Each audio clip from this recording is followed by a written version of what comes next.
बचाओ बुनकर बचाओ संघर्ष समिति का नाम दिया, तो आपका यही कहना है कि वो लोग फर्जी हैं? सवाल इस बात का है कि अगर फर्जी नहीं रहते, एक भी रहते, तो उसमें जिस जिस जो तनवीर साहब हो, जफर इमाम हो, या जो भी लोग, कोई सिंह साहब हैं, कोई हैं, किन्हीं को आज तक कभी बुनकर का बे भी नहीं मालूम है कि बुनकराई कैसे हो किया जाता।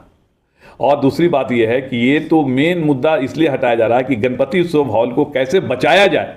वो जो कब्जा, उस पर लोगों का आवाज़ नहीं उठ कि इतना बड़ा संगठन को कब्जा किया था, किसी भी तरह से कहीं भी हाउस में या कहीं भी इस तरह का धरना प्रदर्शन नहीं हुआ कि उसको छुड़ाने के लिए कोई भी बुनकर आवाज़ उठा सके। हमको ताज्जुब इस बात का लगता है कि जिसमें आप कह रहे हैं, जिसमें उसमें कुछ एक नाम ने अभी बताया था कि कोई तनवीर अहमद करके है, जिसको हम नहीं सही से जानते हैं, जिसके बाप खालिद अनवर मरहूम है। आपको ताज्जुब होगा कि वो जब विधान परिषद में आए और सरकार में जब आए, तो उन्होंने कभी भी इस भवन के लिए जो कब्जा था या बुनकरों के हित के लिए एक भी प्रश्न, ये तो प्रश्न और रिकॉर्ड होता है ना, एक भी प्रश्न नहीं किया। बल्कि उन लोगों के द्वारा या इस लड़के के द्वारा जो अभी कहा गया था बुनकर का काम नहीं हो सकता, इन लोगों ने तो कहा कि बुनकर तो ख़त्म हो चुका है, बुनकर लोग मुर्गी बेचो और टायर बनाओ, यही है। जी बताइए कि बुनकर के एक और भी कोई संगठन है क्या है बुनकर, और कि लगातार धरना कर रहे हैं, आवाज़ उठा रहे हैं कि कहीं ना कहीं घोटाला हुआ है, गलत हाथों में बुनकर का जो है वो जा रहा है। इस पर आप क्या कह रहे हैं? लगातार धरना प्रदर्शन लगातार लोग कर रहे हैं, आपके खिलाफ आवाज़ उठा रहे हैं। सबसे पहले तो ये जान लीजिए कि जो अभी आप इशारतन धरने की बात कह रहे हैं, जो अभी धरना परसों दिया गया था, जिसको कोई बुनकर समिति है क्या करके उसका बैनर के था। पहले तो वो बुनकर का इस तरह का कोई भी रजिस्टर्ड, बिहार में रजिस्टर्ड कोई भी समिति या कोई भी ऑर्गेनाइजेशन नहीं है। इस पर एक पटना सिटी में जफ़र अंसारी के द्वारा एक कथाकथित पैड को इस्तेमाल किया गया था, जिसको रजिस्ट्रार ने जांच का भी आदेश दिया था। क्योंकि कोई भी तंजीम अगर बनता है, कोई भी ऑर्गेनाइजेशन बनता है, तो उसका रजिस्टर अनिवार्य होता है। आप देखेंगे कहीं उसका बस फेक है, जैसे उसका ना कोई आता है ना पता है, और मतलब कि उसका बैनर को इस्तेमाल करके और लोगों को गुमराह करने का काम किया जाता है। क्योंकि उनमें बुनकर का शब्द जुड़ा हुआ है। अगर आप लोग के द्वारा सवाल किया जाता है कि अगर इसका कहीं से रजिस्टर्ड है तो इसका प्रमाण पत्र दीजिए, तो शायद उन लोग उस बैनर का कुछ आए जवाब आपको देते हैं।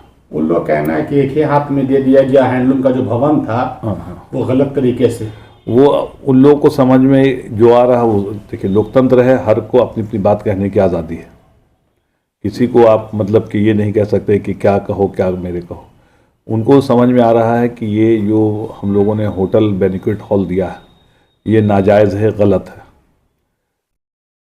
उनको ये पता नहीं कि जब इस बिल्डिंग का संग बुनियाद रखा गया था 1985 में, तो उसमें यही एक बात तय हुई थी, जो डायरेक्टर और ये इस ऑफिस के साथ एक एमओ हुआ था, उसमें साफ कहा गया था एक कॉमर्शियल बिल्डिंग, व्यवसायिक संगठन भवन बनाया जाए, जिस तरह से बिस्कुमान है या लैंड मॉर्गेज बैंक है, ताकि इसकी आमदनी से संघ का खर्च चल सके।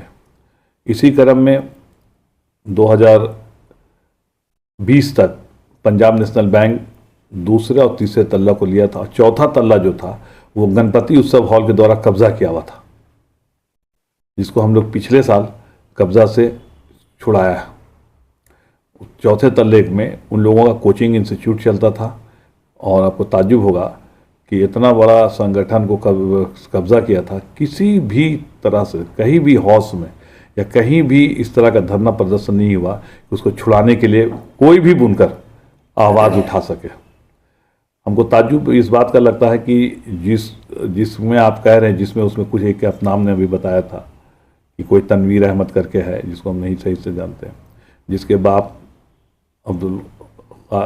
खालिद अनवर मरहूम है। आपको ताज्जुब होगा कि वो जब विधान परिषद में आए और सरकार में जब आए, तो उन्होंने कभी भी इस भवन के लिए जो कब्जा था या बुनकरों के हित के लिए एक भी प्रश्न, ये तो प्रश्न और रिकॉर्ड होता है ना, एक भी प्रश्न नहीं किया। बल्कि उन लोगों के द्वारा या इस लड़के के द्वारा जो अभी कहा गया था बुनकर का काम नहीं हो सकता, इन लोगों तो कहा कि बुनकर तो ख़त्म हो चुका है, बुनकर लोग मुर्गी बेचो और टायर बनाओ, यही है। लेकिन हमारी बोर्ड जब 2014 से आई और बिहार सरकार को जब इसमें संज्ञान दिया गया कि तब सरकार ने भी इस पर काफ़ी मजबूती से हम लोगों को बुनकर के साथ खड़ी हुई और आज हम लोग काफ़ी सफलतापूर्वक हम लोग अपना काम कर रहे हैं। उन लोगों का कहना है कि बुनकर के हित में कोई काम नहीं हो रहा, वही अगर अस्पताल बनता या स्कूल बनता वो तो आमदनी कैसा है, हमने सवाल किया था उन लोगों से, तो इसका क्या है? बुनकरों के हित ही के लिए तो वो बना होटल दिया गया, उसकी ही आमदनी से तो बुनकरों को फलाह के लिए काम किया जाएगा। आज उसमें 1 रुपया आमदनी नहीं है, और अगर आमदनी नहीं होगा तो आप जानते हैं कि जिस तरह गाड़ी बगैर पेट्रोल के नहीं चल सकता, उसी तरह कोई भी संस्था, कोई भी ऑफिस, कार्यालय बगैर पैसा के नहीं चल सकता। हमारे जो पूर्वजों ने 1987 में जब इसका बिल्डिंग का इफ्तिताह हुआ था, तब उन लोगों ने हैंडलूम के बहुत से ऑफिसों को दिए थे। NHDC को दिया था उन लोगों ने, उसके बाद यान बैंक को दिया था, पूरे रीजनल के जो एक थे, क्षेत्रीय संघ सिवान को, क्षेत्रीय संघ भागलपुर को, क्षेत्रीय संघ इरवा रांची को और मधुबनी क्षेत्रीय संघ को, सबको दिया गया था। और सभी लोगों ने मतलब कि 2 साल 4 साल 5 साल होते होते उस दुकान को हस्तांतरित करके किसी और को दे दिया, गलत तरीके से। अपना ही मतलब जो संस्था थे उन्होंने गलत तरीके से दूसरे को ट्रांसफर कर दिया, जिसको हम लोग को अभी छुड़ाने में काफ़ी मुश्किलें सामने आई। हमारे जो पंजाब नेशनल बैंक को दिया गया था या फिर मतलब कि और लोगों थे, उस ज़माने में लोगों ने कभी आवाज़ नहीं उठाया। बड़ा ताज्जुब आपको होगा कि बैंक को क्यों दिया गया, बैंक को तो हम नहीं दिए थे। या और भी जो अभी विनय कारक हैं या और भी जो लोग हैं उनको तो हम लोगों ने नहीं दिया था। दीप शिखा एजेंसी जो आज कब्जा किए हुए हैं, गैस एजेंसी अभिजीत कश्यप का था, उसको तो हम लोगों ने नहीं दिया था। ये चाय वाला को तो हम लोगों ने नहीं दिया था। हम लोगों ने तो कुछ नहीं, बल्कि हम लोगों ने तो खाली करा के, आज भी मेरे 3 दुकान वहाँ रिक्त है। अगर किसी सोसाइटी को सरकार के नॉर्म से आना है, वहाँ खोलना है, तो आपके माध्यम से कह रहे वो लोग आए, हमसे जगह ले और इसमें संचालित करें, मतलब कि शोरूम कुछ स्टेशन पर हमारी दुकान है वो भी बंद है, वो उसको भी संचालित करें। हम तो चाहते हैं, लेकिन आप एक बार समझ लीजिए, बुनकर जो हैं, जो रियल बुनकर ज़मीन पर, उनको सुबह में काम करेंगे और शाम में उनको मजदूरी चाहिए। उनको मार्केटिंग का जिम्मा ये बिस्कोटेक्स का है कि वो बुनकरों के हित के लिए क्या मार्केटिंग करेंगे। सरकार ने एक नॉर्म्स बनाया, एक बायलॉज बनाया कि किसके जिम्मा क्या होगा। इस ऑफिस का स्थापना करने का मुख्य उद्देश्य है कि यहाँ से बुनकरों द्वारा जो कपड़ा तैयार होगा उसकी मार्केटिंग करने की व्यवस्था हो। आप बुनकरों के हित के लिए क्या क्या किया बताइए उन लोग के बाद। हम लोगों ने तो 2014 में जब यहाँ आए थे, जो आप बैठे हुए यहाँ पर, ठीक से कुर्सी नहीं था बैठने के लिए, मतलब कि कोई जगह नहीं थी, पूरे कवाड़ी का बना हुआ था। हम लोगों ने जब 2014 में आए तो बुनकरों को सबसे पहले 2 काम हम लोगों ने सबसे बड़ा किया, जो आज इतिहास में कभी नहीं हुआ। माननीय मुख्यमंत्री से कह के हम लोगों ने सतरंगी चादर योजना लागू किया, जो कैबिनेट के जरिया उसको फिक्स किया गया कि अब वो हस्तकरघा संस्था ही दे सकती है और कोई दूसरा नहीं दे सकता।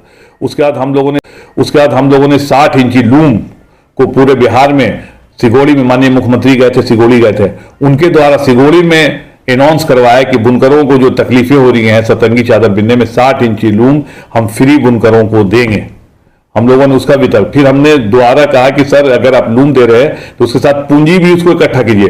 फिर हर बुनकर को 10-10 हजार रुपया पूंजी हम लोगों ने दिया, इसी कार्यालय से बटा।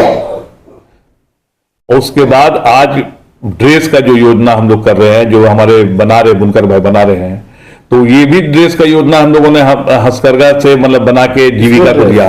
नहीं, मरीज को पहनने के लिए पोशाक का ड्रेस, ये अस्पताल का ड्रेस है, ये भी हम लोग ने लिया, काम किया। उसके बाद अभी और इसमें नई अध्याय जोड़िए कि हम लोग प्रयासरत है कि हम लोग स्कूल ड्रेस भी बिहार सरकार को हम लोग बना के देंगे, स्कूल ड्रेस भी बना के देंगे। पर्दा हम लोगों ने अभी बिहार सरकार से नोटिफिकेशन कराया, गजट कराया कि पर्दा हो, बेडशीट हो, ये सारी चीज हैंडलूम से बना होगा, जिससे माननीय मुख्यमंत्री श्री रंजन ने इसको कैबिनेट से पास कराकर, बिहार सरकार ने कैबिनेट से पास कराकर बुनकरों के हित के लिए काम किया। तमाम काम आप काम कर रहे हैं। आपने ऑनलाइन शॉपिंग का भी व्यवस्था किया कुछ दिन पहले, और अभी हम लोग एक नया चीज किया कि जो बुनकर मान लीजिए यहाँ कपड़ा लेके नहीं आ सकते हैं या दिक्कत है, भागलपुर है, मधुबनी है, सिवान हो, चाहे को बिस्कोटेक्स, हमने एक पोर्टल लॉन्च किया जिसके माध्यम से बुनकर जो भी अपना कपड़ा बनाएंगे, सिर्फ बिहार में नहीं, देश में नहीं, विदेश तक में अपना कपड़ा को वो अपने उचित दामों में बेच सकते हैं।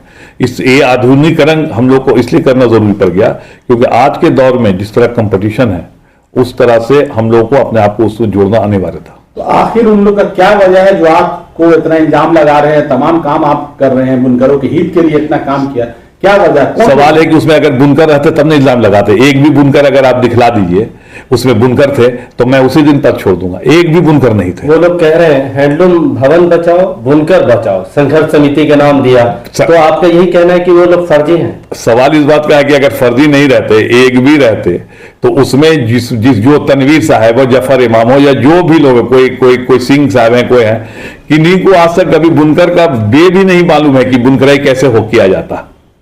और दूसरी बात यह है कि ये तो मेन मुद्दा इसलिए हटाया जा रहा है कि गणपति उत्सव हॉल को कैसे बचाया जाए। वो जो कब्जा, उस पर लोगों का आवाज नहीं उठ रहा है। जो हम विगत 2014 से वो आवाज उठा रहे हैं, सरकार उठा रही है कि उसको खाली कराया जाए। उस पर आप बुनकर संघर्ष समिति से पूछे कि उसको छुड़ाने के लिए वहां चाय का दुकान है, अभिजीत के सब है या और दिगर लोग कब्जा किया है, उसको क्या, ये तो ऑलरेडी हम लोग जो दिए हैं इससे तो संघ को आमदनी होगी। और ये आमदनी जो ऐसा होगा, ये कोई हमको कैश थोड़े देगा, ये तो ऑलरेडी चेक के जरिया होता है, संघ में जमा होगा। और संघ ने एक निर्णय लिया कि उसी आमदनी से बुनकरों के परसेंटेज में, बुनकरों के जीवन रक्षा के लिए, उनके पढ़ाई के जीवन स्तर को सुधारने के लिए पैसा खर्च होगा। सच्चाई जैसा आप ये कह रहे हैं और डॉक्यूमेंट जैसा दिखा रहे हैं, कागज से पता चलता है कि हैंडलूम भवन या बुनकर को बचाने के लिए सही लड़ाई आप लड़ रहे हैं। जो आप पटना हाईकोर्ट भी गए, 2017 में जीत भी मिली, ये किसी वजह से अब तक खाली नहीं हो सका। तो ये लड़ाई आपकी सही है या उनकी सही है? देखिए, लड़ाई तो आप सारे लोग जान रहे, जो लोग बैठे आज संघर्ष समिति वो भी जान रहे हैं। आपको हटाना चाहिए। वो हटाने का कोई एक वजह बता दे कि उन्होंने कहा कि सतरंगी चादर, तो आपको बड़ा ताज्जुब होगा, कितना हंसवाद है, कितना मतलब कि अफसोस की बात है कि जो भी सतरंगी चादर जाता है वो बुनकरों के द्वारा तैयार किया। इसको तो कई बार